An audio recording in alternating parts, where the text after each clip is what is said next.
Buenas tardes, un saludo a todos los estudiantes del grado octavo. Es un placer poderles explicar un nuevo tema de biología. La clase de hoy lleva por nombre la visión y la audición. Recordemos que venimos hablando de los receptores sensoriales, es decir, los sentidos. Ya vimos lo que era el sentido del tacto, que se ubica en la piel. Vimos también lo que es el sentido del gusto, que se ubica en la lengua, y el sentido del olfato, que entonces se encuentra en la nariz. Hoy vamos a culminar con este tema de los sentidos, y entonces vamos a ver lo que se conoce como el fotorreceptor y el fonorreceptor. El fotorreceptor entonces es el ojo porque responde entonces a los estímulos luminosos. Y el fonorreceptor también es conocido como mecanorreceptor, ya que las ondas sonoras son ondas mecánicas que se transmiten en un medio.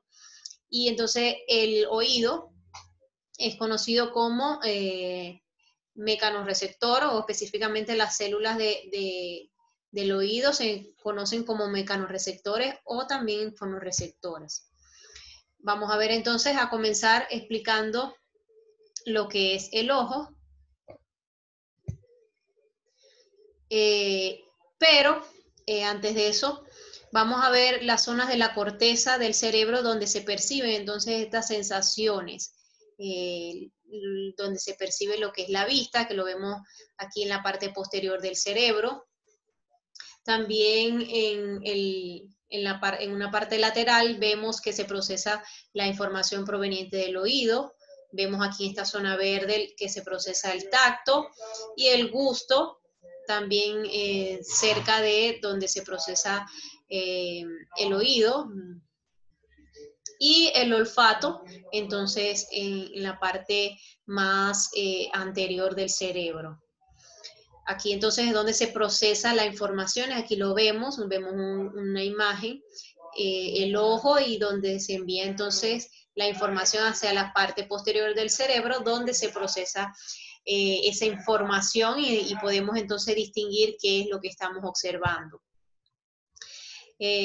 Antes de comenzar a hablar sobre lo que es la estructura del ojo, o cómo está conformado el ojo, tenemos que entonces saber que la luz está conformada por diferentes tipos de colores. Aquí vemos si se hace pasar la luz blanca a través de un prisma de cristal, entonces vamos a poder ver los diferentes colores que conforman a esa luz blanca. Y aquí abajo entonces vemos las diferentes longitudes de onda que los humanos pueden percibir de la luz, ¿ok? Pero ¿cómo entonces es que podemos ver los objetos? Nos dice que podemos ver los objetos porque la luz se refleja en ellos y entonces llega hasta nuestros ojos. Aquí nos colocan el ejemplo de una bombona, que la luz reflejada en la bombona nos permite verla. Entonces ese objeto refleja la luz y así la podemos ver. ¿Y cómo podemos percibir entonces los diferentes colores? De la misma manera, los objetos entonces que están a nuestro alrededor, como lo dice aquí en la imagen, pueden absorber o reflejar diferentes colores. Si, por ejemplo, vemos un objeto de color verde, ¿qué quiere decir si lo vemos verde? Es porque le llega la luz blanca sobre él, absorbe todos los colores menos el color verde que lo refleja, ¿ok? Entonces, como él lo refleja, lo podemos ver. Y por eso vemos las cosas de diferentes colores. Entonces, ¿qué son los colores que vemos? Son aquellos colores que no son absorbidos por el objeto. Los demás los absorbe y el que no absorbe entonces lo refleja y es que lo podemos observar. Vamos a ver entonces lo que es el ojo. Primero comenzamos con las estructuras externas, que son estructuras anexas que acompañan o tienen relación con lo que es el ojo. Tenemos las cejas, se dice que las cejas, su función es impedir que caigan las gotas de sudor directamente en el ojo. Tenemos también lo que son las pestañas, cuya función es también proteger el ojo para que se quede de pronto las partículas extrañas, podamos cerrar el ojo y se queden allí y no entren. El párpado superior, el párpado inferior, entonces que también proporcionan protección a lo que es el ojo. Y viéndolo así desde frente, entonces vemos lo que podemos ver es la esclerótica, que es de color blanco. Vemos también el iris, que es lo que generalmente tiene pigmentos, diferentes pigmentos, o sea, aparece de diferentes colores. Y la pupila, que es la zona más central, el círculo central que se encuentra en el ojo. Y entonces vamos a ver un poco más detallados esta estructura del ojo. En la parte más anterior, en la parte más externa, vemos la córnea. Luego tenemos el iris y en el centro del iris entonces está la pupila. La pupila tiene una función muy importante ya que ella permite la entrada de luz, regula la entrada de luz al ojo, ¿ok? La córnea, por supuesto, como es la principal, es la que sirve de protección al ojo. Aquí entonces el iris va a permitir entonces el movimiento de la pupila, la contracción y la dilatación de la pupila. Cuando es de día, la pupila está dilatada, es decir, está abierta. Cuando es de día, la pupila está cerrada, está contraída, porque hay mucha luz. Entonces, ella se abre y se cierra o se dilata y se contrae de acuerdo a la cantidad de luz. En la noche, por el contrario, ella se abre para entonces permitir la mayor cantidad de luz posible, la entrada de mayor cantidad de luz posible al ojo. Okay, el cristalino es un lente que nos permite enfocar. El humor vitrio, que se encuentra entonces detrás del cristalino y está en una zona central, que es un líquido que mantiene pues humedecido todo lo que es el globo ocular. También cabe destacar que el ojo es conocido como globo ocular por su forma redondeada y que él se encuentra, por supuesto, protegido por lo que es la cavidad. Están protegidos en las dos cavidades o en las dos orbiculares, cavidades orbiculares que son esas cavidades que se encuentran en el cráneo, ¿no? Que protegen al ojo. Por la parte exterior, ¿verdad? Por la parte interior, perdón, tenemos que se encuentran varias capas, la esclerótica, que ya la vimos, la retina, que es sumamente importante, y está el nervio óptico, ¿ok? Las fibras del nervio óptico.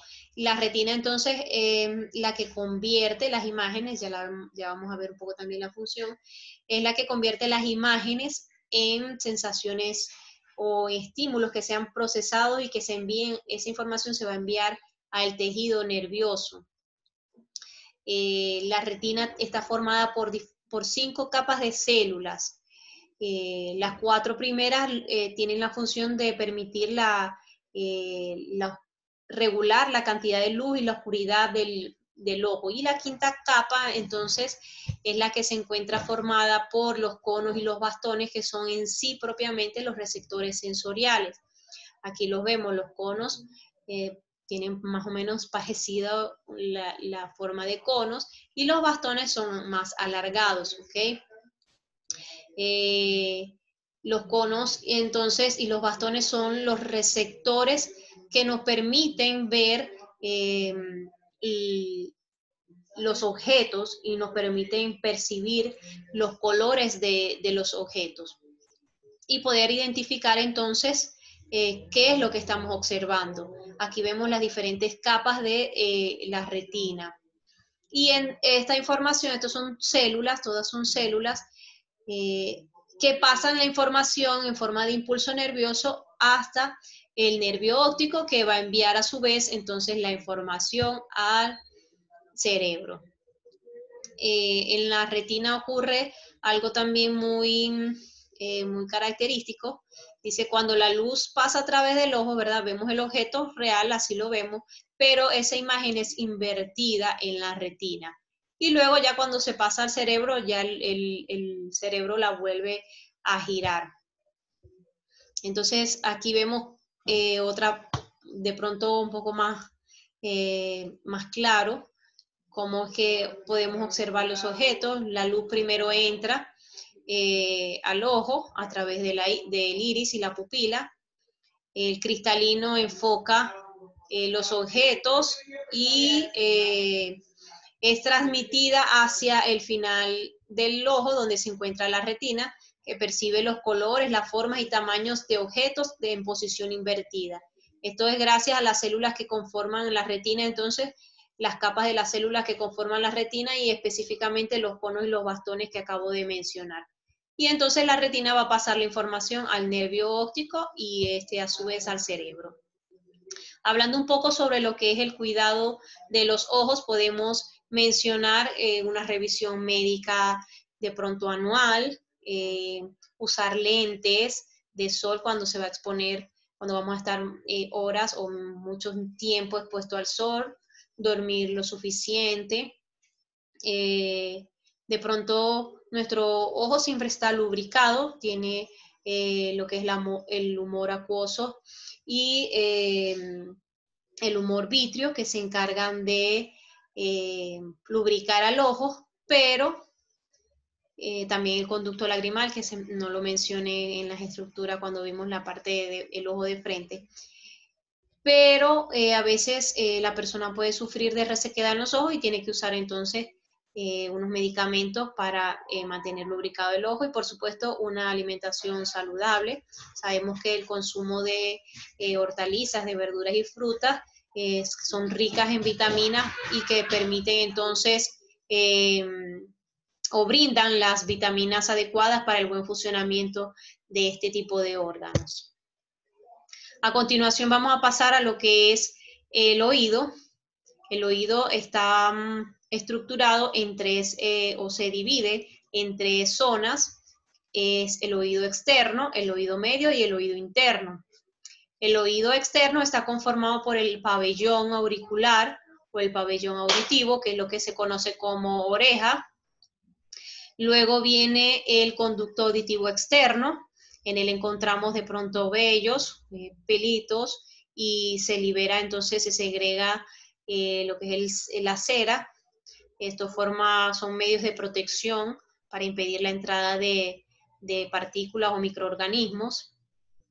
Luego en el oído medio vamos a encontrar otras estructuras, de las cuales las más importantes son el tímpano, el martillo, el yunque y el estribo, que se conoce como la cadena de huesecillos.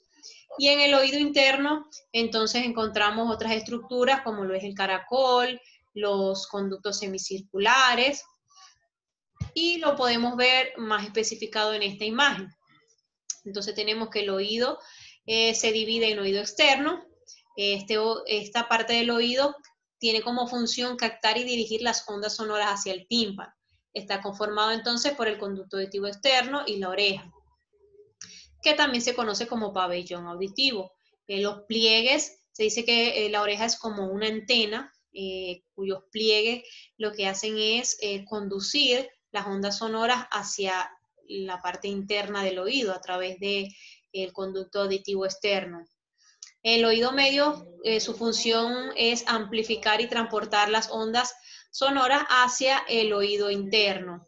Y sus componentes principales son el tímpano, la ventana oval, la trompa de Eustaquio y la cadena de huesecillos. Cabe destacar que estos huesos son los huesos más pequeños del cuerpo humano. ¿Okay? La siguiente zona es el oído interno, que ya transforma las vibraciones sonoras en impulsos nerviosos y está conformado por el vestíbulo, los canales semicirculares y el caracol, ¿ok? También conocido como cóclea. Es aquí donde se produce o se da la sensación, la percepción de la onda sonora y es transmitida entonces a lo que es el nervio auditivo, que lleva la información al cerebro. Aquí lo podemos ver de manera más ampliada, el tímpano, la cadena de huesecillos, los canales semicirculares, el caracol y el nervio auditivo. Como oímos, vamos a ver la explicación una explicación bastante sencilla. Dice que el oído externo entonces recoge todas las vibraciones y las conduce hacia el conducto auditivo externo para que lleguen al tímpano, ¿ok? Estas ondas van a chocar con el tímpano y va a hacer que este vibre. Estas vibraciones a su vez, entonces, van a permitir que la cadena de huesecillos vibre y pase entonces estas vibraciones hacia la ventana oval, que es ya parte del oído interno. Luego nos dice que en el oído interno estos canales semicirculares y el caracol está lleno de un líquido, ¿verdad? Que es el que también nos ayuda con lo que es el equilibrio. Cuando cuando nosotros movemos la cabeza, pues el líquido también entra en contacto con unas vellosidades que se encuentran aquí en los canales semicirculares que entonces permiten percibir o nos permiten lo que es el equilibrio. Y continuando con esta parte de la audición, nos dice que entonces en el oído interno un líquido estimula las terminaciones nerviosas llamadas células ciliadas, que en el dibujo son las figuritas de teclas, las teclas del piano. Y estas células, ¿verdad?, van a enviar directamente la información a través del nervio auditivo, la van a pasar al nervio auditivo y el cual lo va a enviar al cerebro y allí entonces es procesada la información y podemos saber qué es lo que estamos escuchando. Para hablar sobre el cuidado del oído, es importante conocer algunas medidas y no solamente conocerlas, sino ponerlas en práctica, porque el oído es un órgano sumamente delicado, ya que está prácticamente tiene buena parte dentro de lo que es el cráneo y prácticamente pues tiene contacto con la zona interna del cráneo. Entonces es propenso a las infecciones, a algunas enfermedades que van a, por supuesto, a debilitar esa capacidad auditiva. Por ejemplo, no usar remedios caseros en los oídos. A veces, no, que me siento algo que para limpiarlo le inyectan cosas, no. Nuestro cuerpo es sabio y él tiene las medidas de cómo autolimpiarse, ¿no? Este tipo de zonas. No introducir hisopos o botoncillos, también se llaman, de algodón, porque esto lo que hace es empujar la cera y se puede formar lo que es un tapón que va a impedir entonces que pasen esas ondas sonoras. No exponerse a ruidos muy altos de cualquier tipo, y aquí hay que hacer énfasis en lo que es el uso de los audífonos, que hoy en día se utilizan mucho los audífonos, y entonces si se escucha la música a un alto volumen, esto va a ir haciendo que vayamos perdiendo esta sensación auditiva, producto de la alta, de la música, cuando escuchamos la música a alto volumen. Y visitar a un médico, pues si presentamos algún inconveniente. Bueno, esto ha sido toda la clase. Con esto terminamos lo que son el tema de los sentidos. Espero que les haya gustado el tema. Cualquier inquietud, cualquier duda, estoy a la orden. Y bueno, que Dios los bendiga. Y bueno, seguimos en contacto.